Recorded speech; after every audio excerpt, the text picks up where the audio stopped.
Sa information nyo po, umaabot ng 20 milyon o mahigit pa kada araw ang ginagastos ng gobyerno. Admar, yun ang low. 25 million. Parang ang range yata nila 25 to 75 million. So pag kinuha mo yung 25 million, naka 325 million na ang gastos for the 13 days. So malaki-laki yon. Mas malaki pa ito dun sa 11 days na sinasabi nilang nagastos. Oo, mas malaki. Di patunay na ito, attorney, na kayang gumastos ng daang-daang milyon within 13 days, 11 days. Oo, 'di ba? Pag kinumpare mo, sinabi in 11 days na ubos yung 165. Ito in 13 days, 325 na tayo. Alam mo, nakakalungkot diyan, wala pa namang smoking gun. 13 days na tayo naghahanap ng smoking guns. Ako, talagang pinapanood ko pag may panahon ako, pero talagang sinusundan ko kasi gusto ko talagang malaman malakas ba talaga yung charges na claim ng House of Representatives? Opo. So, talagang yung nabanggit ni Vice President Sara Duterte, yung hindi niya pagdalo doon sa mga pagdinig sa Kamara, saktong-sakto lang talaga dahil dito nabibigyan ng pagkakataon na maharap niya yung mismong nag-aakusa tapos maglalatagan ng ebidensya sa ebidensya. Oo, Admar, at lumalabas with hindsight, mukhang tama yung sinasabi na fishing expedition. Kasi napakinggan natin yung Article 4 na supposedly yun ang pinaka madaling makonvict, yun yung conditional threat. Wala tayong nakita doon. Ang narinig lang lahat natin, walang personal knowledge, no?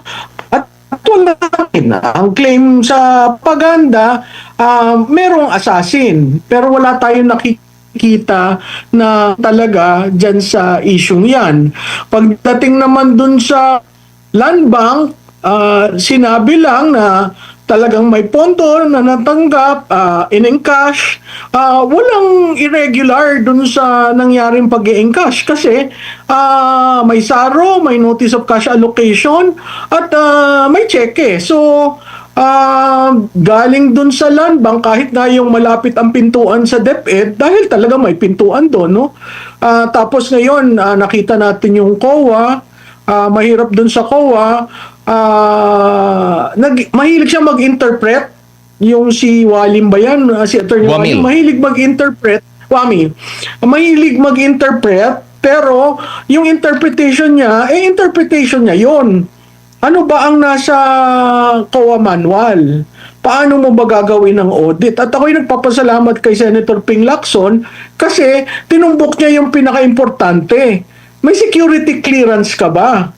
Kasi klarado na kailangan may security clearance ka dahil confidential fund How do you appreciate the information that you will get? Considering paper audit lang ang ginagawa, kung wala kang security clearance, mai-interpret mo siya na iba. Opo. Dito muna tayo sa pagtatanong naman. Kasi ang punan ng iba, masyadong hype itong si Attorney Kapunan. Well, matagal na siyang naging personality compare kay Attorney Powa, kinumpara siya kay Attorney Powa na sinasabing mabait masyado si Attorney Powa. Kasi kung pagbabatayin natin yung mga abogado ng depensa, ng prosecution, nakikita natin yung kanilang mga personalidad po, Prof, no? Yung sa mga una.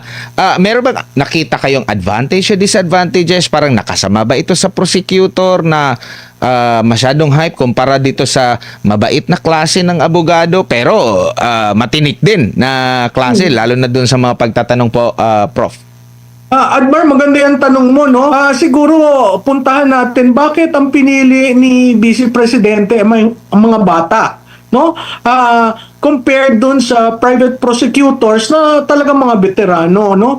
Makikita mo dun sa grupo ng defense, makikita mo yung ibang atake nila, hindi traditional, no? Pero makikita mo on their own, kulang siguro sila ng number of years of experience, pero hindi mo maisasatabi yung academic accomplishment at saka yung number of years rin sa trial work, no? So maganda yung balanse.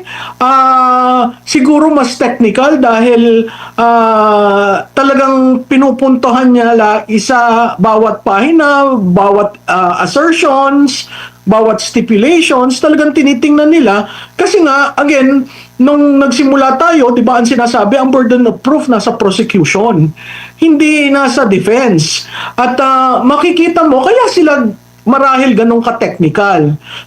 Maganda na rin yung ginawa na pagpapaliwanag after every trial date para maintindihan ng taong bayan. Yun nga lang, masyado pa rin technical.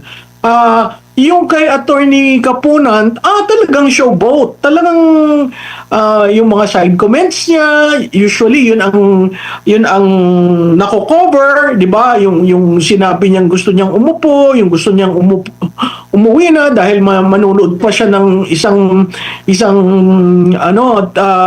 what do you call this? Isang Palabas sa show. sine. Oh. Oo, 'di ba? At saka yung isang sinabi niya na scam.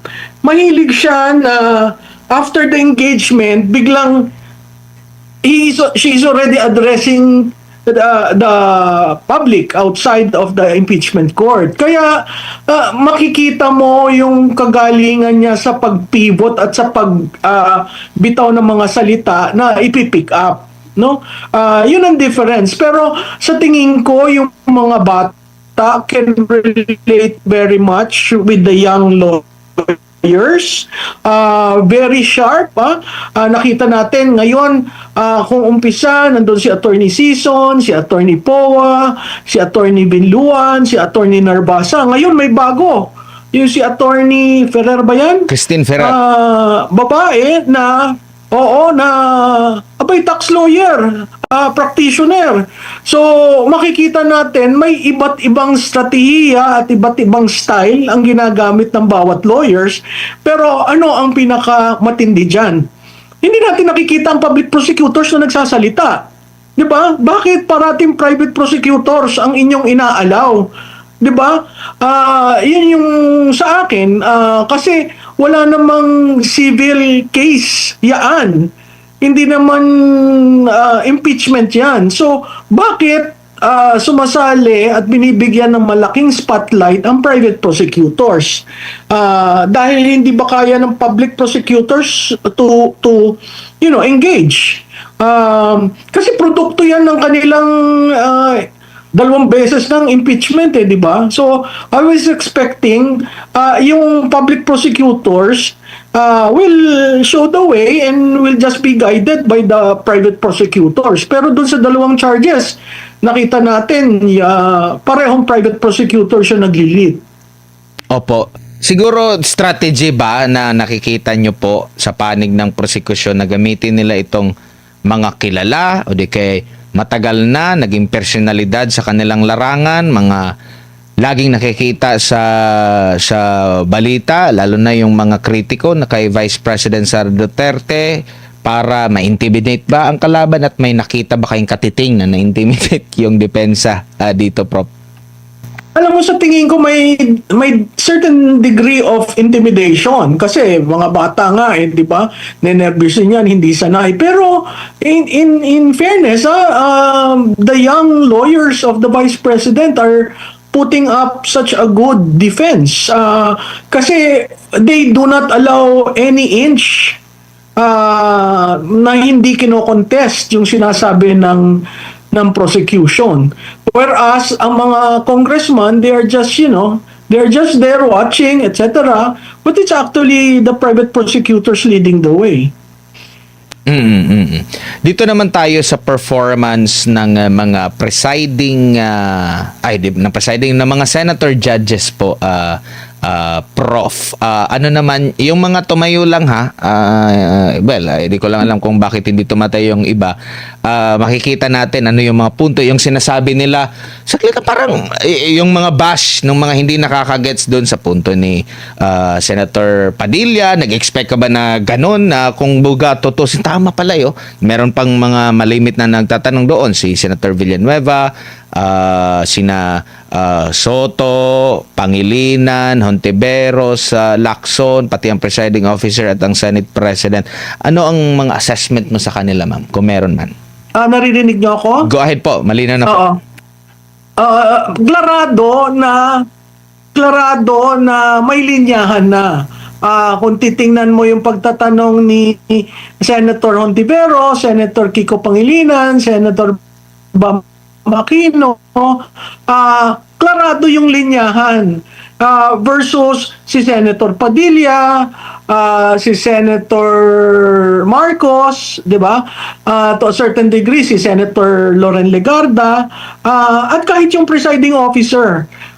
Doon sa presiding officer, katulad ng sinabi ko sa inyo, mahalaga ang lawyer kasi makikita mo yung jurisprudence sa ruling niya. Lumabas yan dito kay, ano ang pangalan ng COA? Wamil? Opo, Attorney Wamil. Roderick Wamil. Oo. Ayun si Attorney. Oo, si Attorney Wamil, 'di ba siya yung huling nagtanong? At site ng Article 81 ba noong joint memo na sinasabi doon na yung paano mo ititreat ang notice of disallowance at saka yung I'm trying to reach sa notes ko, hindi ko matandaan yung sinabi niya na sorry. 8.3 ng Joint Memo Circular tungkol dun sa AOM, tungkol sa Notice of Suspension, Notice of Disallowance. Makikita mo sunod na tinanong ni presiding officer at talagang interpretation lang niya. In fact sinite pa yung natatandaan niyo yung jurisprudence ng 1 versus 1, no? So klarado na on the ball naman si presiding officer.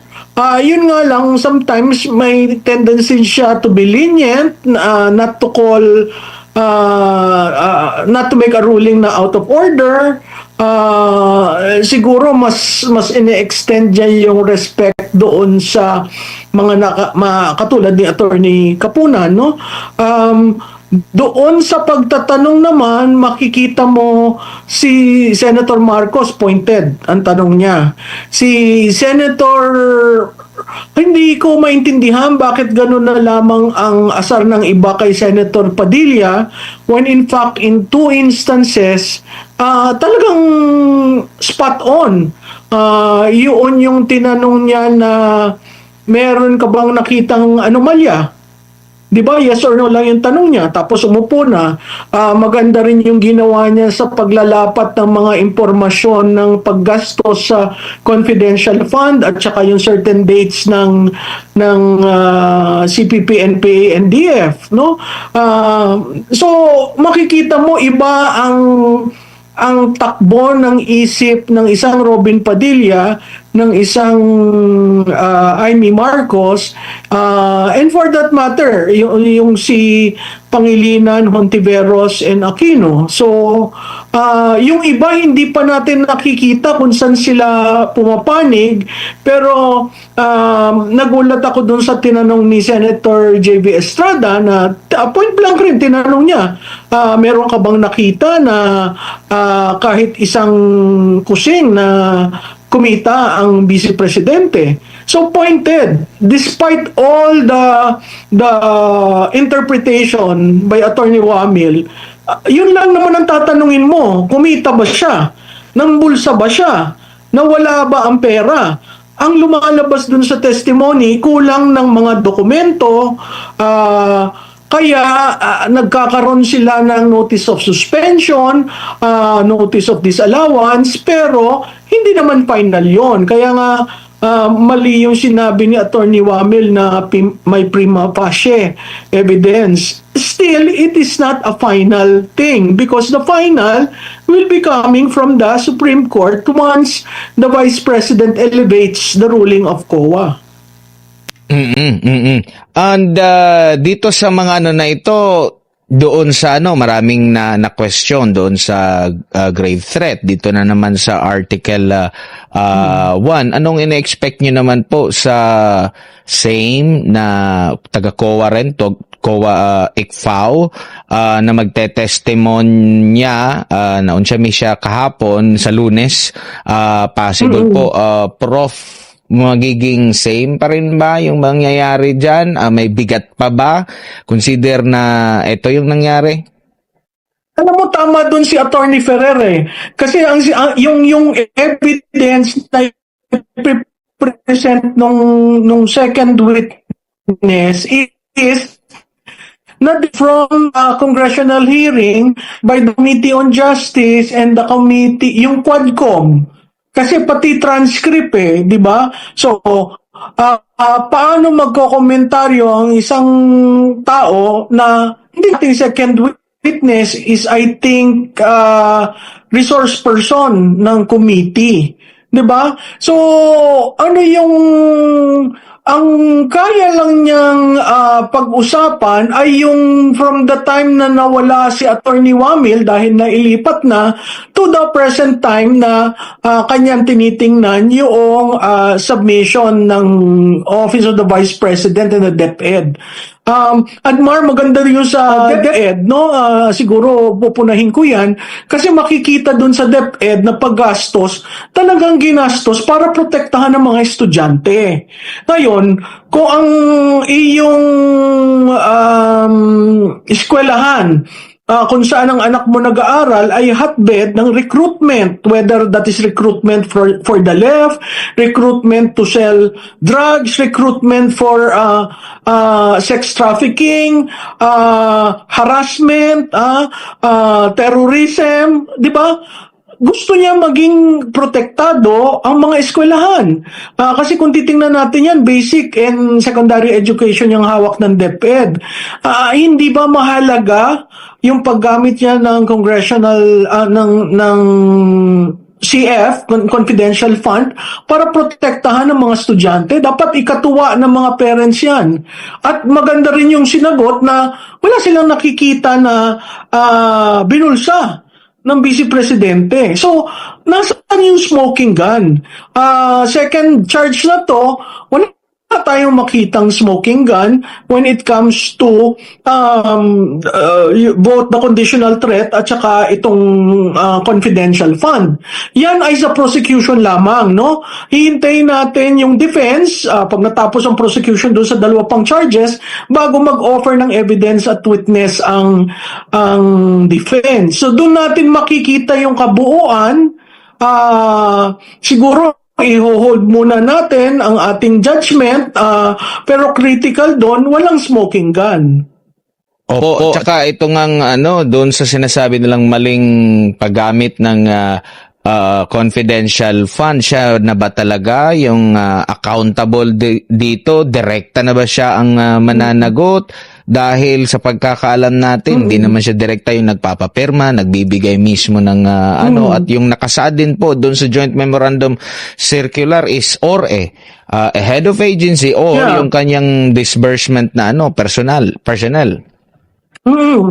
Siguro yung lilinaw kasi pinatawag yung SDO na dalawa siguro sa Lunes at sa Martes, no? So mabubuo natin yung storya doon. Ang gusto ko lang sigurong i-correct at yan ay nakita na ng public yung paggamit ng alias, no? Parati naririnig natin si Mary Grace Piatos. In fact, sinabi ng prosecution, magdadala daw sila, meron daw Mary Grace Piatos, bla bla bla. Wala naman tayong nakita. So again, propaganda yon, no? At pag nakita mo, katawa-tawa yung mga aliases, anong magagawa natin? Aliases yan, no? tama ba yung paggamit ng alias? Yun ang nasa joint circular, no? Bakit ka gumagamit ng alias? Kasi yung information na binibigay mo, napaka-importante na pag binigay mo ang pangalan mo, can lead to some security concerns. Sinabi rin doon na ang pirma ay pare-pareho, alias na nga. Paano mo makukuha yung, di ba? Ibig bang sabihin, iibahin mo pa, alias yon. So, doon sa gumagawa ng intelligence or confidential operation na intelligence related, ang alias napakahalaga. Pag the moment na diniclassify mo yung alias, mapapahamak ang nagbigay ng impormasyon sa Estado. Yung credibility na issue, attorney tuloy, prof, no, yung sa pag-question doon sa credibilidad ng mismong witness, yung patungkol doon sa sinasabi niyang ang OVP lang ang merong confidential fund, ang DepEd, tapos meron palang dokumento na before pa meron nang nagkaroon ng confidential fund, tapos siya pa yung nagtanong na liquidate ba ito, na opisina naman niya yun ang may hawak nung pagli-liquidate niyan, pati yung mga typo error, tapos hindi niya alam din bilang abogado siya, hindi niya rin alam yung sa explanation yung pinapatungkulan ni presiding officer, tsaka laging quote siya sa JMC, yung Joint Memorandum Circular ng COA at DBM, hindi niya nababanggit yung mga batas pa na nakakasaklaw sa confidentiality, like kagaya dun sa pinunto ni Attorney Michael Poa na Revised Penal Code tsaka yung Anti-Graft and Corrupt Practices Act. Gaano kahalaga ito, Prof, sa kanilang kredibilidad?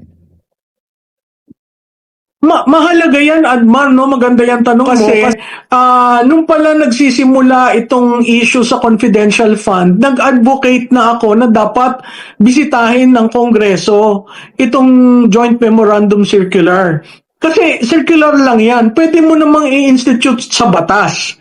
Kaya yung loophole ng JMC, pwede mong i-cure yan eh. Bakit hindi sila mag-submit ng panukalang batas how to handle confidential and intelligence fund? Kasi ang pagkakaalam ko dyan, every year nagsasubmit ng order of battle na kung saan linalagay mo saan mo gagastusin yung intelligence fund ng bawat ahensya. Hindi mo naman yan ginagastos liberally, no? Ginagastos mo yan dahil merong dapat tingnan at dapat ayusin ng Estado. Ang isa pang punto na nakita ko dun sa hearing, klaro na ang nagbigay ng Confidential and Intelligence Fund ay ang Office of the President sa OVP. Yun, very clearly in-established. Unlike sa House of Representatives na hindi nila minimension ang Office of the President, no? So may paper trail. May paper trail na inapprove ni DBM, may paper trail na inapprove ng OP, at kaya na-release yun. At nakikita natin dun sa report, hindi 11 days, 19 days ginastos. At bakit? Dahil mare-revert sa Treasury. Pangalawang punto, yung confidential fund ng DepEd, dahil sa GAA. So may line item doon nasa DepEd na meron siyang ganon. So hindi ko maintindihan na approve ng Office of the President, approve ng Kongreso, ang dapat tingnan na lang talaga yung manner of liquidation. So kung may kakulangan, at dyan sa lahat ng liquidation, wala naman liquidation sa isang upuan, approve lahat at malinis. So kailangan mong ayusin yan. Kung kulang ng acknowledgement receipt, kung kulang ng yung sinasabi nila na kahit magbigay ng pangalan ng Office of the Vice President, kung ang iyong audit ay paper audit, hindi mo ma-interpret yung success ng operation dahil wala kang security clearance, one. Secondly, wala kang security know-how.